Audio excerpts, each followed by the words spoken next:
Hola, ¿cómo están? Mi nombre es Alejandro Pardo, estudiante de la modalidad e-learning para Guía General de Turistas. Y el día de hoy pues vamos a dar inicio con el módulo de historia y quiero comentarles un poquito sobre mi experiencia en el tema de historia en mis guiajes. Realmente la historia es muy fundamental, es el cómo, cuándo y por qué de las cosas. En lo personal, a mí me gusta mucho invitar a mis turistas, a mis pasajeros, a que viajen en el tiempo a través de su imaginación y que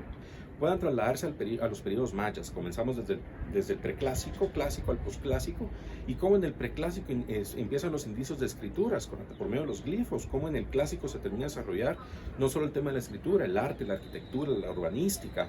incluso la cosmovisión, ya cómo se venía trabajando, y cómo en el posclásico simplemente pasa a ser a una menor escala, pero con la misma importancia,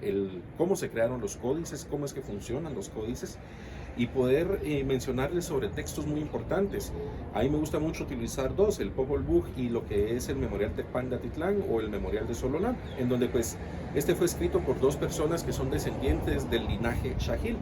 Ellos nos dicen en ese libro cómo fue el proceso de la conquista, cómo la llegada de los españoles al sitio arqueológico de Isimché hoy en día, donde pues habitaban las familias Tucuché, Tzotzil y Xajil, que eran las tres familias importantes, y cómo ellos en conjunto tenían un gobierno repartido, si lo vemos de esta manera, y cómo ellos a través de la escritura empezaron a plasmar esas cosas importantes. Vemos de que pues obviamente el texto Memorial Tecpan Atitlán o el Memorial de Sololá está escrito en castellano porque estas personas ya lo escribieron años después de que los españoles entran a Guatemala, pero relatan cómo es el proceso de la conquista, que para el año 1524 se funda el Reino de Guatemala, precisamente en este sitio, como a los 2 años los cachiqueles, que eran los que habitaban, el poderío cachiquel estaba concentrado ahí, regresan para intentar retomar sus tierras, forzando a los españoles a irse a lo que es a Ciudad Vieja hoy en día. Ya empezamos a tocar el tema de traslados y empezamos a empalmar toda esta historia para que ellos se emocionen cuando vayamos a diferentes destinos. Por ejemplo, Antigua, ir a Panajachel, ir a Chichicastenango, que ellos entiendan también la importancia de eso, ¿verdad? Posteriormente me gusta también mucho el compartirles las historias orales que me han compartido precisamente personas que son, en este caso, del corredor gastronómico de Tecpan o son de Chichicastenango, San Juan Comalapa, cómo ellos vivieron el conflicto armado interno y cómo en toda la región del altiplano es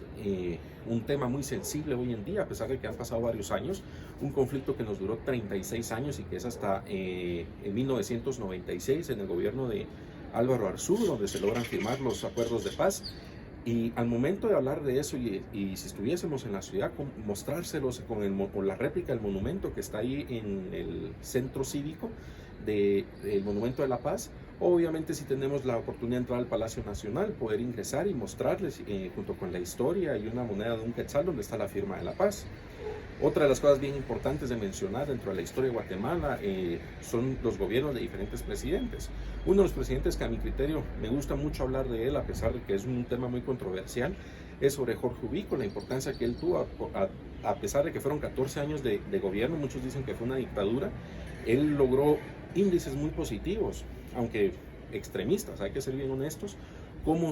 por qué se denominó la tacita de plata y explicarles el por qué, incluso cuando hay una pequeña cafetería que lleva ese nombre, la tacita de plata, y poderles comentar junto con ese nombre y mediante una bonita taza de café, una muy buena taza de café más bien dicho, el poder compartirles esa historia, mencionarles cómo es que los alemanes incluso vienen a Guatemala y mostrarles imágenes, porque si es que no vamos a la región de las Verapaces, cómo en esta región ellos asentaron. Y muchos preguntan que cómo es eso, pues muy fácil, vemos la arquitectura con techos triangulares, que eso es la principal prueba de que ahí habitaron alemanes, que también estuvieron en Antigua Guatemala. Ellos vinieron a perfeccionar el proceso del café, ellos introdujeron el cardamomo, y estos dos son nuestros principales productos de exportación junto con el azúcar. Hablando del azúcar, mencionarles cómo es el proceso, cómo es de que esto comenzó, se utiliza la quema y rosa en la parte de la costa sur, qué es lo que obtenemos de la caña de azúcar, la panela, el azúcar obviamente, el ron, cómo funciona el trapiche de San Jerónimo allá en Baja Verapaz, que fue uno de los primeros centros hispánicos modernos de tecnología y economía para el proceso de la caña de azúcar. Entonces todo ese proceso es lo que me gusta armar para que mis turistas se sientan atraídos hacia la historia de Guatemala, poderlos llevar a los museos y que ellos experimenten y tratar de hacer dinámicas con ellos y que viajen en su imaginación cómo funcionó